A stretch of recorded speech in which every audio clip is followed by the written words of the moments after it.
Ma'am तुम्ही काय करत आहात? हे मी ना डिस्पोजेबल मेकअपचे किट तयार करते. मग एवढे सगळे? हा, ऍक्च्युली हायजीन पर्पज साठी प्रत्येक क्लायंटसाठी आपण वेगवेगळे डिस्पोजेबल किट करतोय. म्हणजे असे छोटे छोटे डिस्पोजेबल वांड्स येतात किंवा छोटे छोटे मस्कराचे वांड्स किंवा लायनरचे wands, lipstick brush, powder puff आणि ब्युटी ब्लेंडर हे प्रत्येक क्लायंटला मी सेपरेट वापरते. मॅम मग 8-10 मेकअप असतील तर प्रत्येकाला तुम्ही वेगवेगळेच वापरता का? हो, प्रत्येकाला आपण वेगवेगळे वापरतो. म्हणजे आता सपोज मी तुझा मेकअप करते आहे तर मी हे डिस्पोजेबल किट हे तुझ्यासाठी वापरणार आहे, हे नंतर तुलाच देऊन टाकणार.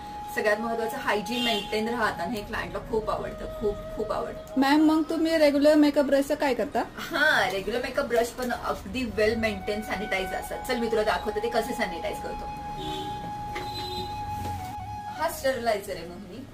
याच्यामध्ये युव्ही रेज आणि हीट तयार होते. त्याच्यामध्ये आपण 15 मिनिटासाठी ते स्टरलाइज करतो. तर ते प्रत्येक ऑर्डर नंतर सॅनिटाईज होतात.